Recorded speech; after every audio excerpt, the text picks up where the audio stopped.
Hello, welcome everyone to today's podcast. We're actually picking up with Carlos again. So I invited Carlos to have a part two with us because, well, honestly, part one went just so well, and I had so many more questions that we both felt that we want to do another recording. So here we are, and we're picking up from this moment where you, Carlos, you said something that really stuck with me is that you have reached your dream. Your family has come back around to support you and to congratulate you in job well done and kind of like sticking with your effort and commitment and then with your dream and achieving it. And now I want to ask you, so what was next once someone reaches their dream and when you wake up the next morning and reality is right there, what happened with you? This, thank you for having me again. And that is a great question. Um, it's funny because when I got to that point, I realized I had reached my dream, but not necessarily my complete dream, because ultimately I wanted to become an astronaut. And so working in supporting the missions and supporting the development of the space station was part of that dream, but it wasn't like all the way there. And so it was like, okay, now we can start working on the next part to get to the next to get to the next thing. So it's always at least for me, it's always like, okay, I've got this. Now I want this other thing, and then go look for that other thing, and then go look for that other thing. Which is both good and bad. It's good in that you're always challenging yourself and kind of looking for another opportunity, another thing to really grow and expand. But it's bad because it can also be uh, not being satisfied with what you have in front of you and not even stopping to realize what you have in front of you. So there's good and bad to those things. Well, let me So that's pause kind of for a where I found minute myself. because is that what happened to you? Because it appeared to me in our last podcast that you did realize that this was something really good that happened to you. Yes, it totally was. But in that context, I think looking back on it, I didn't really fully appreciate what I had.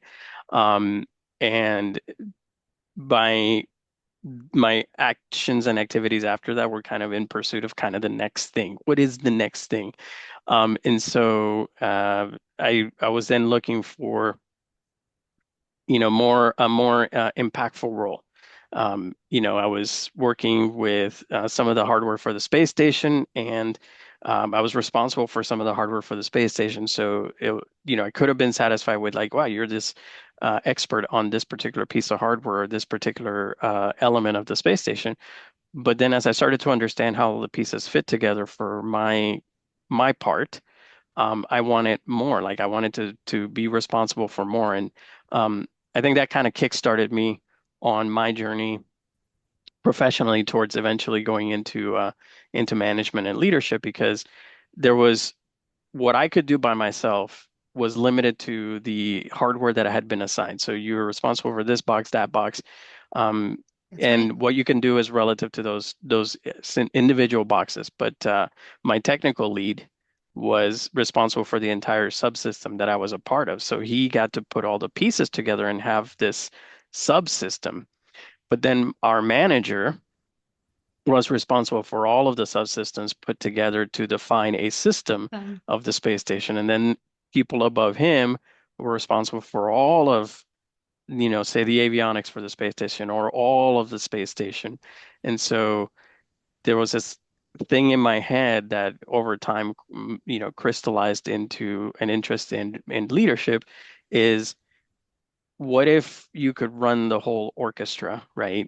You know, you could be part of the horn section and you could be the best, person in the horn section, but what if you were responsible for the entire orchestra and pulling it all together to make, this beautiful music? yeah. And so that's sort of in my head, that's where like the interest went. Like I think I even back then, I'm like, I think I'm more interested in being the conductor of the orchestra rather than the best. cellist or the best violinist that I could possibly be.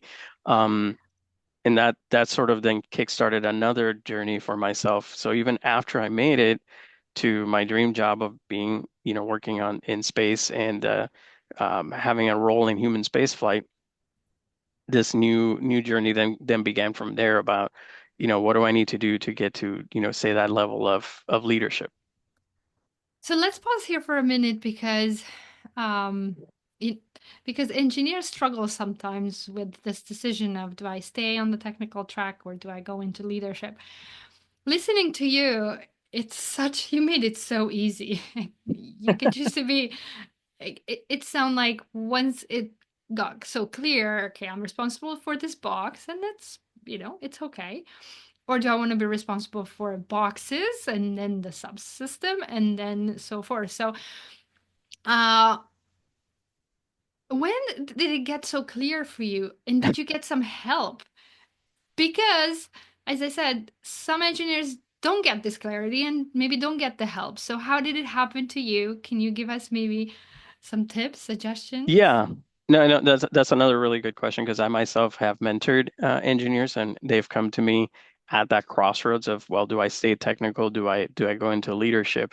Um, Honestly, it became easier for me to give people advice once I actually got into leadership because then I realized there were elements of leadership and like say management that I could describe much more readily once I was a manager to say, okay, if these things don't sound appealing to you, then you probably are not meant for that role and maybe a technical leadership role. But at the time that I made my decision, it was easy for me because of one very simple realization that I had. At the time that I was being put to have responsibility for some of these boxes, we were doing some preparations to have this maintenance depot for the space station program at the Kennedy Space Center. And so we were tasked with making sure in the process of setting up the depot that we knew our hardware inside and out. So the supplier who provided the boxes for us had a training session and we went down to the circuit card level, like Oh, wow. deep knowledge of Mm-hmm. the component at that level. So from the outside of the box, here's how it's built and here's all the connectors, then drilling down into like individual components on the box. And in the process of doing this training, I found that I was not completely bored, but kind of bored with the information. Like I realized I really, really, really don't want to be so expert that I know one widget, right, for lack of a better word, Yeah. like the back of my hand. Just knowing one widget was just not appealing to me. It wasn't interesting to me. Yes. But when I would do mission support preparation and we had all these schematics of the space station as we were doing reconfiguration because in the early days of the space station the configuration of the spacecraft was sort of a one-off, and as we added elements you had to like rewire power and move this around and move that around, and they had to be very careful so that they wouldn't like damage the vehicle. And so you had all these diagrams about where like the solar array panel that was on the Z0 truss segment was going to be, and then it was going to move over here, and how power was going to be reconfigured. Sounds like that was definitely more interesting because you That can was much more interesting explain to me, it. 100%. Just looking at these schematics and like seeing all of and they weren't even my systems, but just looking at the Ah, schematics was like, oh wow, so this is like the skeleton of the space station. This is so cool. Like understanding how it all comes I love together. it. And that's really why the decision was very easy for me because that was far more interesting than one single widget. And so if one single widget wasn't enough for me, then that deep domain technical leadership, like we're in one of my employers, they have the technical fellowship, right? And so you have these people who are absolute experts on a specific subject matter, which is so awesome. Like I love talking to those folks because they're so smart. But as I said, even in my early career days, I recognized that I was really not interested and Mm-hmm. being that expert at one single thing. I liked kind of a little bit of this, a little bit of that, like a buffet of knowledge. And like I'm gonna take some knowledge from here and some knowledge from there and some knowledge from here, but I'm not gonna spend all my time on the brisket of knowledge. I love what you're saying because I just recently wrote about this too, that not being interested in something is a sign.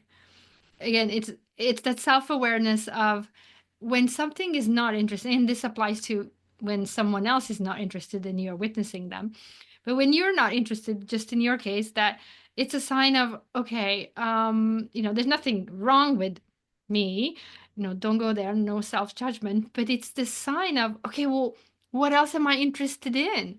And Right. for us to pivot and go find that other thing, and then how can you bring more of that interests you into what you're doing? So I just wanted to pause and actually, you know, kind of highlighted, if I would have a highlight, Yeah. this amazing, and then shows your self-awareness, because I want to add that piece too, is you worked on yourself, on your skills, on your self-awareness. So it sounds like you were self-aware that, okay, I'm not interested in this box and going down to the tiniest parts, but I'm interested in this. Yeah.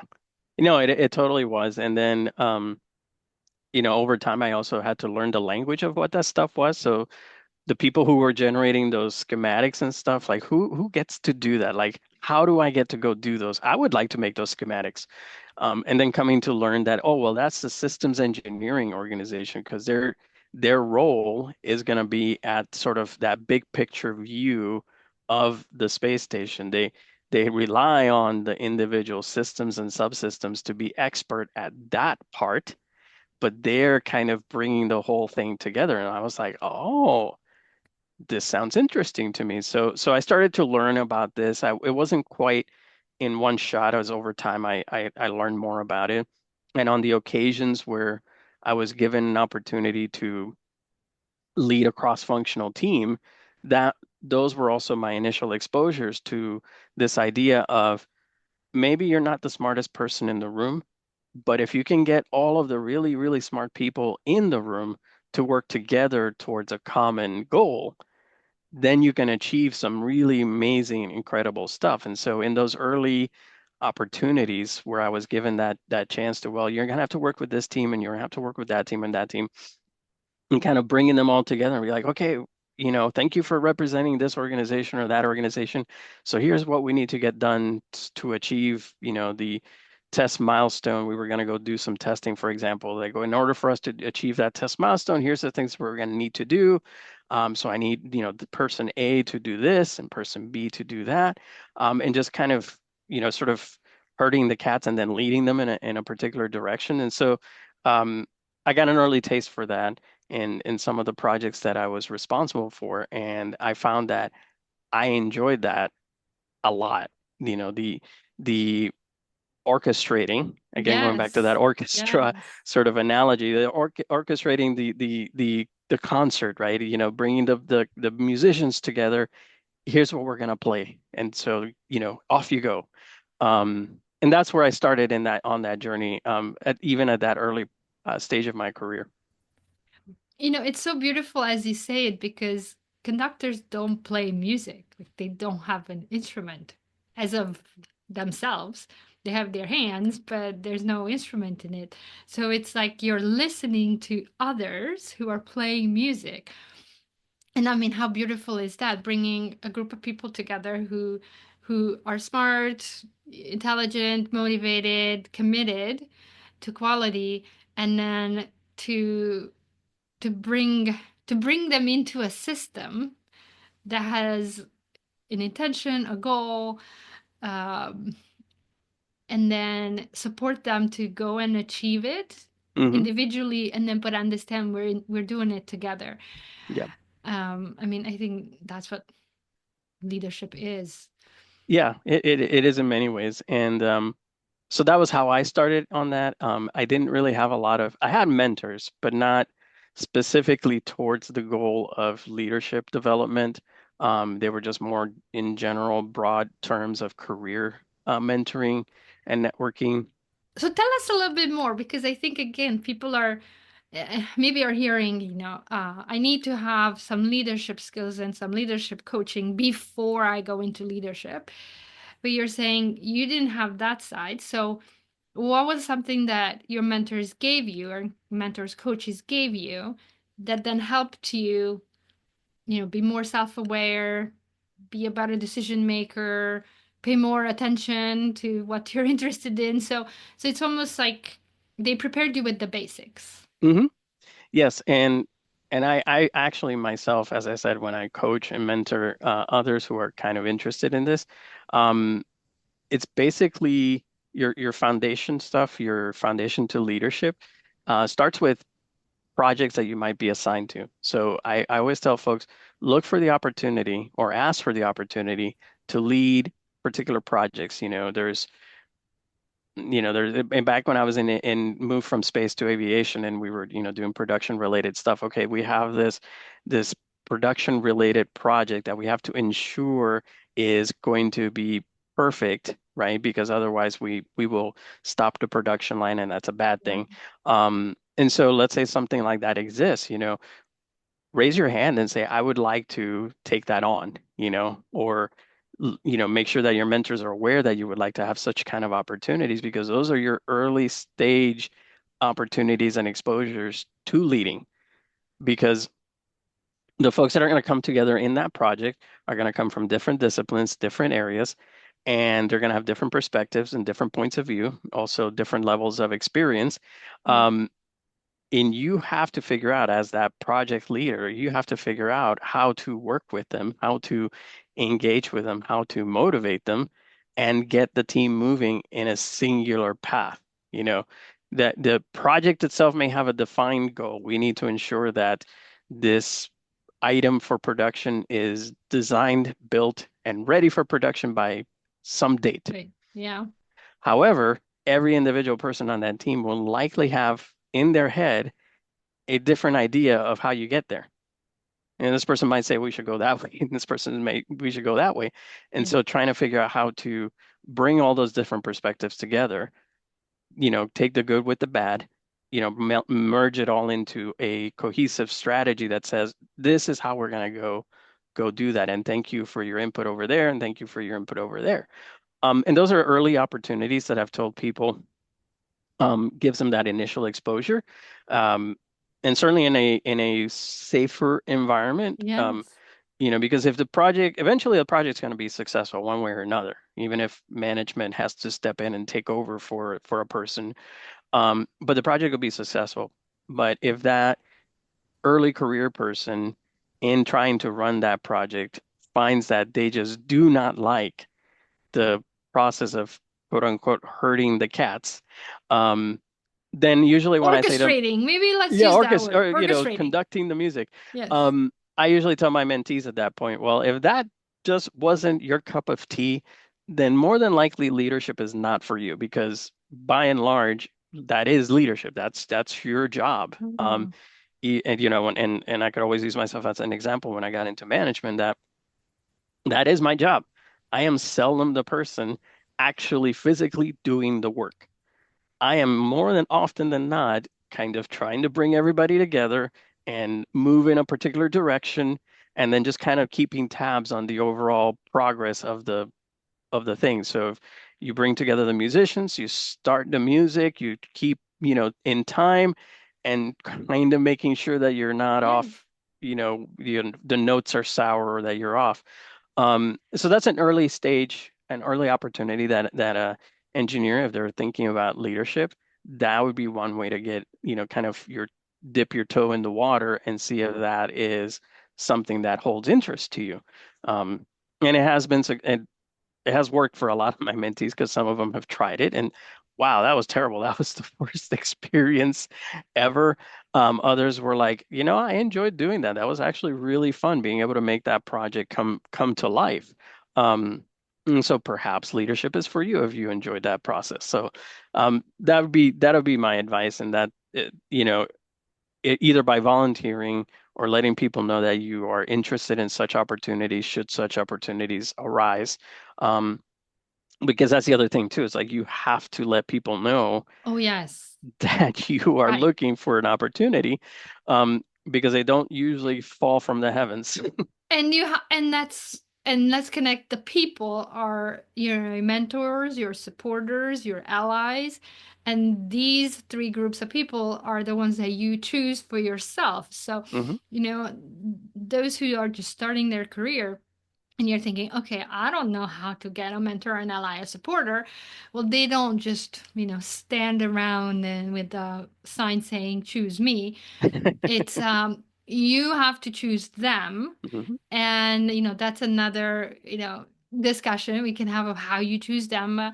But choose the people that you connect with, and then once you have them, then they are the ones who need to hear what you want and Mm. need to hear about your dreams.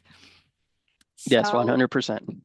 how wonderful. I mean, I love your tip of get into a leadership position as soon as you can, so that you get a taste of it. A low risk one, but still a diverse one, and still a little bit out of your comfort zone, so Hmm. that you do stretch yourself. Yes. There is another reason for it as well. In most companies, especially in the world of aerospace, where for the most part, there are certain similarities between companies. Mhm. Um, as you progress in levels, there is an expectation that you will be taking on leadership roles, even if you're not going into management as you go forward in your career progression. So early in your career, right out of college, there's almost never such an expectation on a person into their, early but post-college, still not that expectation. But once you're kind of getting into the middle of your career, moving towards senior engineer territory, Yes. around that time frame is usually when the expectations are that you are going to be leading, because the projects you will be tasked with are going to be of such large scope that it's almost impossible for one person to do them by themselves. So there is a need to be a leader in order for you to accomplish the goal that you were given. So having early opportunities to get into those leadership opportunities, asking for those early opportunities is also a way to show you're ready or a potential candidate for consideration for potentially promotion. Even if there's not necessarily a pathway for early promotion, but if you're showing those skill sets that belong to that next highest level, Yes. you're demonstrating that you are in fact operating at that next highest level. So then, they'll be watching for those opportunities then for promotion. So it works more than just preparing you for leadership in the long term. In the short term, it prepares you for potentially moving forward in your career, doing some career advancement. I love that. Yes. So it's again, you're creating your own progress, your momentum, by asking and being curious and having people around you who will support you. Hmm. Well, so how did you then, well, once you were in, okay, let's take it this way. So once you're in leadership, um and you became the person who now leads the orchestra, uh tell me maybe what were some new awarenesses, some new challenges for you that you didn't see from where you were before, once you got on the, I don't know, do they have a pedestal, they stand on something and do the Yeah. anyway, once you changed your position literally and physically, um yeah, what was challenging for you? Well, and that's a great question. I will draw the distinction by saying that there is, in fact, a difference between leadership and management, at least from your job role. In the professional world that I found myself in, I could have remained in sort of a leadership path by taking on technical project management and just being tasked with projects and leading that way. You lead and conduct the orchestra based on the project that you're given. The irony was that I felt I needed to go into management rather than that type of leadership, because in the technical leadership role versus management, the one element that is missing compared to management is that the person seldom is given, full authority, like bestowed upon you that you must listen to this person or Oh, I else. see. Authority. Yes. Whereas with management, there's sort of that or else kind of baked into the role of Yes. manager. And so over here, and I didn't realize it at the time until after I became a manager over here in sort of technical leadership, but not management, the lesson to be learned or the rather not the lesson, but the skill that needs to be learned is how to lead from the middle or lead from the rear.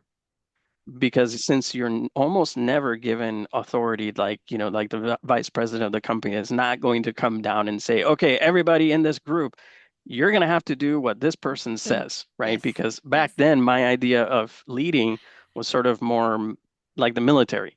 I Mm. have this rank, therefore you have to do what I say, and then follow me without question.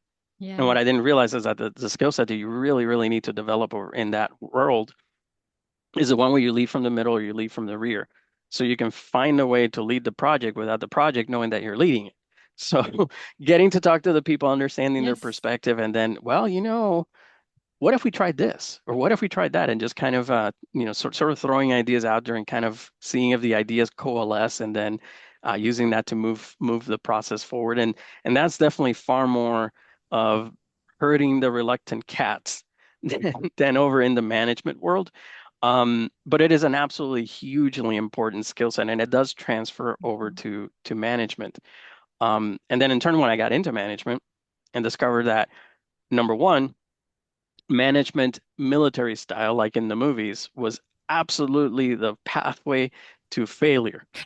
It just doesn't work because if you're leading a bunch of engineers who are extremely smart, extremely talented, they're likely not going to enjoy getting barked at and Yes. told what to do, right? Nobody likes to be micromanaged. So that's when I finally kind of the light bulb went off in my head and I realized that, oh wow, that skill set of sort of leading from the middle, leading through influence is actually the leadership style that I need to develop over here as a manager, um, to find that rhythm. And eventually it settled into, what people are calling servant leadership. So the idea that my role as a manager was not to tell people what to do, but rather help them get to where they're going. You know, I might have to give you the task because that's my specific role. I need you to do this thing.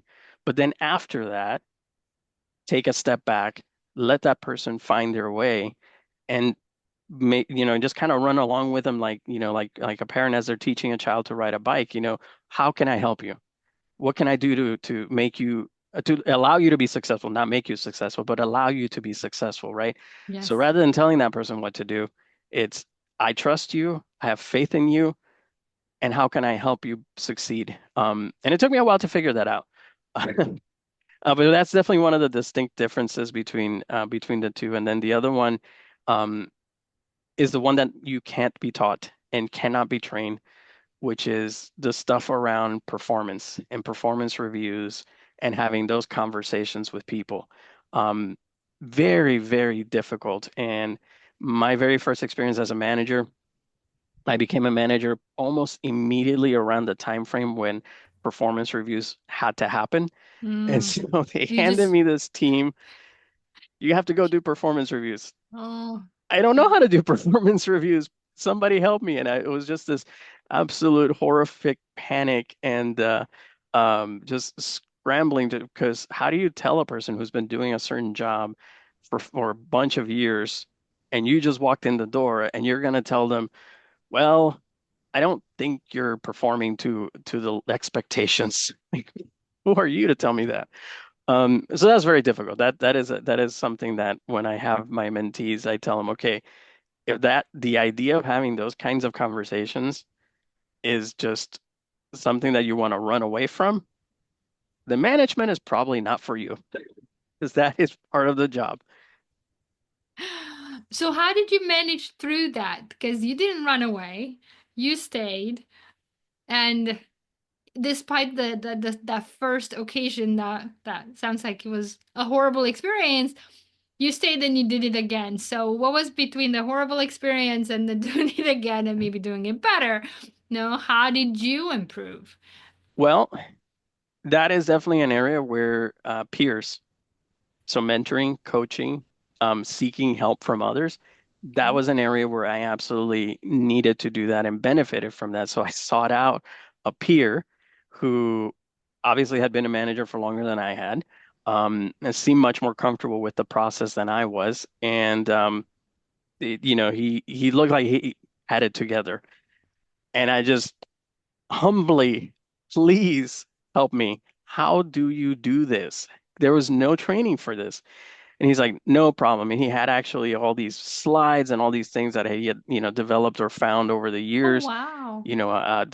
There was this model about the house performance foundation house with pillars of execution that are based on knowledge, ex, you know, confidence, and all these other, pillars that you sort of help build up for your team as you coach and mentor them over the course of time. Um, and then even a methodology that he had developed for doing the performance reviews to sort of almost create mathematics and turn it into a mathematical thing. Because my biggest stressor that caused me the most anxiety was the idea of it being a subjective measurement of performance. Well, Mm-hmm. I think that your performance is here. Well, the employee thinks their performance is here, and then you don't have a basis for bridging that gap. Yeah. And then, well, you're just gonna have to get this performance level because that's what I say and I'm the manager. And I just wasn't comfortable with that. And I wanted something that instead of being subjective was objective. We have a measurement system that we all agree upon. And so if you do these things, then you're here, and if not, you're here, and if you're not over here, right? And we can all agree. Yeah, and a measuring system that the employee knows about too. It's Yes. it's not just a measuring No system. idea. It Because wasn't a secret. yeah, because I think every manager has a measuring system. It's just not always shared with the employee. That happened to me. And then I had a manager who shared with me. I'm like, oh wow, actually there's a path for me to meet, exceed, or not meet. Like it was so clear from the beginning. As Yeah. you said, made it objective where we both agree, and then actually I can choose of where I want to be. And So, I literally did that with my teams. I set about over time I had to refine the process over time, but that was where once I had been given this help from this peer, I was much more comfortable because now I felt like I had a structure. And so at the start of the year with my team or teams over time, I then sat down with every individual member in the beginning one-on-ones and then said, okay, well, this is my system of measurement. This is how I will be measuring your performance based on these factors and these criteria. And this is how I determine, if it's a one, two, three, four, based on, what doesn't meet, meets, exceeds, et cetera, yes. is defined Yes. by. And had that conversation at the beginning, made sure that that person had no questions, understood that's the manager's system. This is what I will be measured against. And then we were able to have more meaningful conversations about performance over the course of time because we had an agreed upon system of measurement. The refinement came more around. I started to run into trouble when I tried to do the measurement around the output of a person, you know, because I found that volume is not a good measurement system if you have I a see. team of varying levels, I see. Hmm. because you could have a senior engineer who only has accomplished two things in the year, but Yeah. the scope Yes. of Yes. those two Yes. things is Yes. enormous. And so Yes. if you just go by weight, by volume, um, you would say, oh, well, this early career person, they did six things. Clearly, they're better than this senior person. They only did two. And I realized, quickly that, well, that's silly. That's not working. So I had to refine the process a little bit. But yeah, over time it was much easier for me to have that dialogue if I had a foundation of this is the system of measurement that I could then convert to math. Yes. This plus this plus this equals this. Therefore, that's your that's your performance for the year. As you're speaking, I can just translate that and I can transpose it to, to a leader themselves and to our growth as of, we all can just create a system for ourselves. It comes down with habits, with our actions, with our behaviors, intention. So I have these elements where we all can create a system for ourselves to measure ourselves, and then we can bring our family, mentors, friends in as account as those to be accounted to, so that we grow.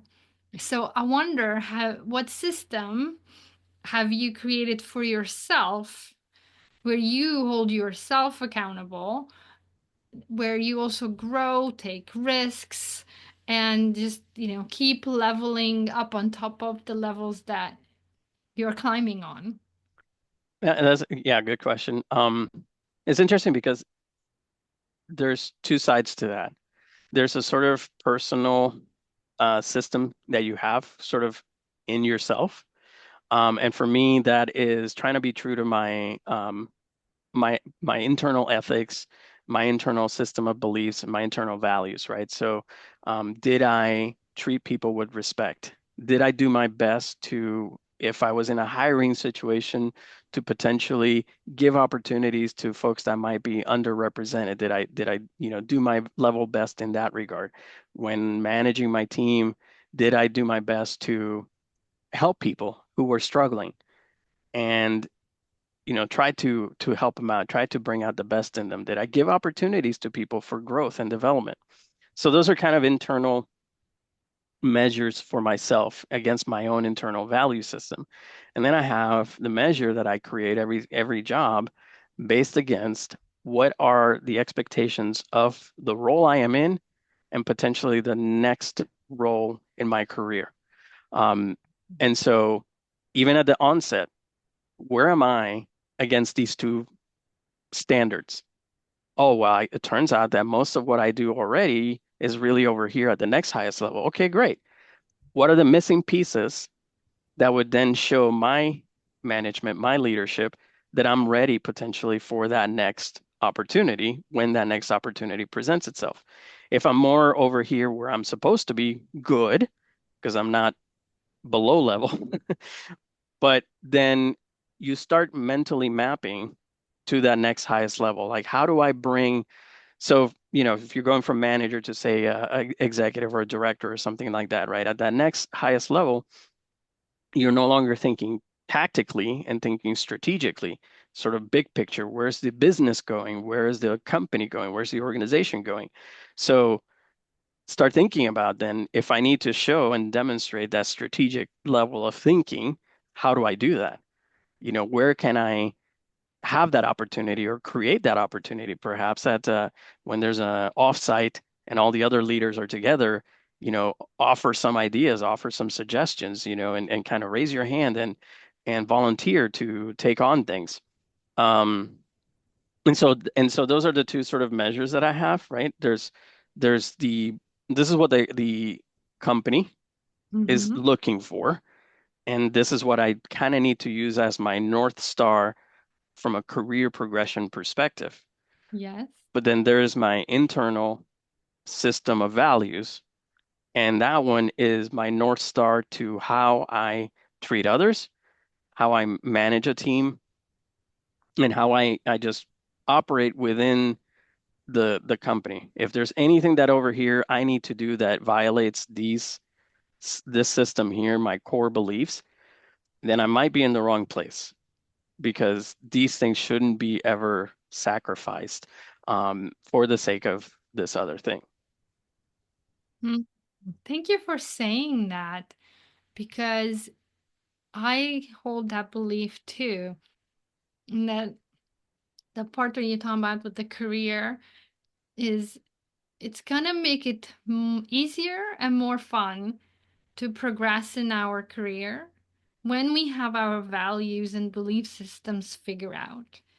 Because as you said, then we know where the borderline is, where the where they go against each other line is before it happens, before we get in trouble, before we make a decision that gets us in trouble or, gets others hurt around us.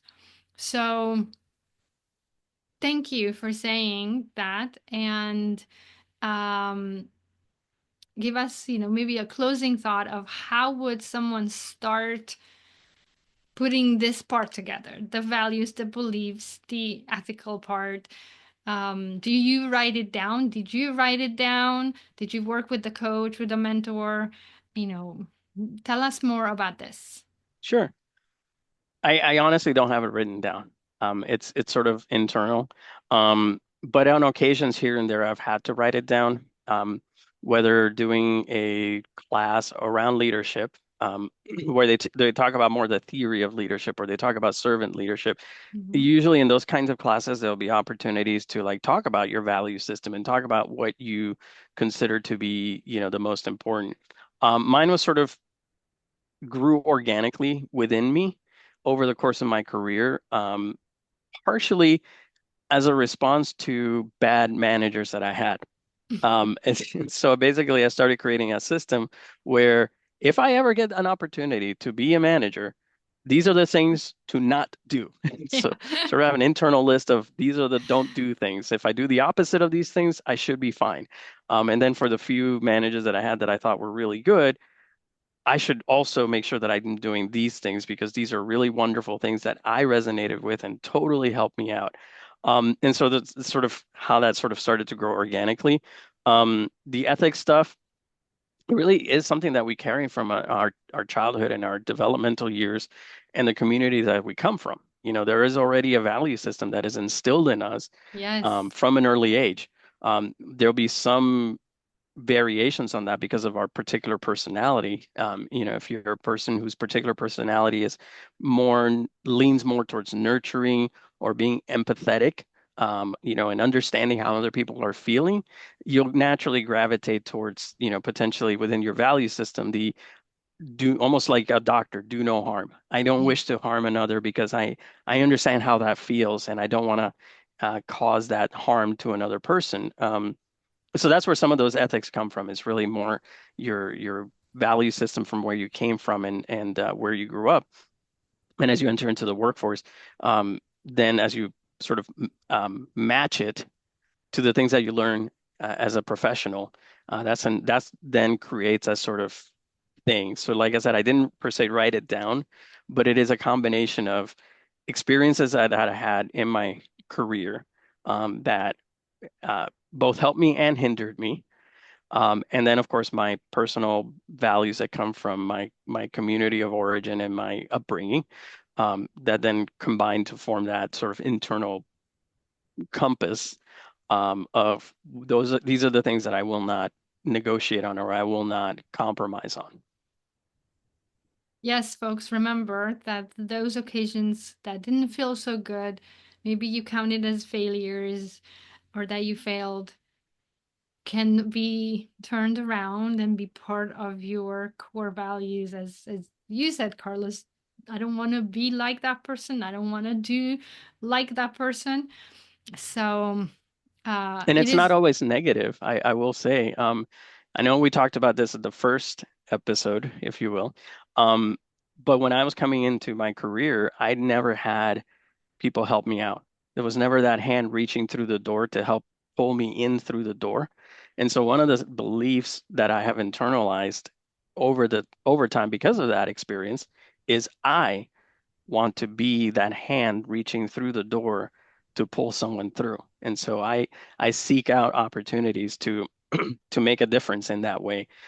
So when I would go to the engineering conferences like the Society of Hispanic Professional Engineers Conference, I would spend as much time as I could with the students, trying to help them out. Like, I can't guarantee that this thing that I'm telling you here will lead to success, but it's worth a try. You should try these things. You Yes. should consider doing this. I would spend a lot of time on like, helping coaching with resumes and things like that. And I remember we would close down the career fair and I was still there You with will. with the students and the folks are trying to like bring the booth down and they're like, you need to like You need to leave. You need to go somewhere I else. can imagine that. I can But imagine that. that was part of my internal system that it isn't just based on a negative experience that a thing happened to me that I don't want to ever have happen, but more in the case of this is a thing that never happened for me that I Mm, wish had happened for me. yes. And And so how can therefore I change that? Change I that want for to pass that. others. Yeah. Hmm. Well, I mean, that says a lot about you, about your leadership. I mean, there's just another gem of being aware of what you didn't have or you didn't, wasn't given to you. Uh, and now you see the value in it. So now you give it to others. Uh, I mean, it's so beautiful as as you're sharing with us. I can see this round view, almost like a sphere of your check-in, not just 180, but you're checking 360 degrees of who I am, who's around me, what experiences I had, what experiences I didn't have, and then based on that you have created and you keep creating this life that includes leadership and career and family, but you're creating this life and lifestyle, leadership style that is so inspirational. And this is another reason why I wanted to have you back, to have you here to share more with us. And as we're getting to the end of this second podcast again, Carlos, thank you everyone who's listening and joined us. And again, I want to emphasize it, if you haven't yet, please reach out to Carlos. Uh, I'll put his LinkedIn link in the notes. Take, be brave, be courageous, reach out to him, even just for one conversation. Connect with people that resonate with you, that inspire you. Don't be afraid, because they might be changing the course of your life. Yes, it only takes one person. So, Carlos, close us out again. What would you like to leave us with the second time? Um, yeah, just I kind of want to add to what you said is really don't be afraid to take chances. Um, the only time you will ever have a guaranteed answer that's a no is when you don't ask the question.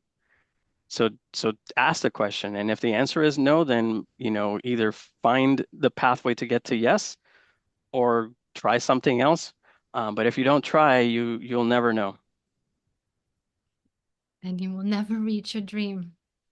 So go for your dream. Well, thank you again for being here. So honored that you sat down with me, with us again. Thank you for your time. Really appreciate it. That's Thank my you. pleasure.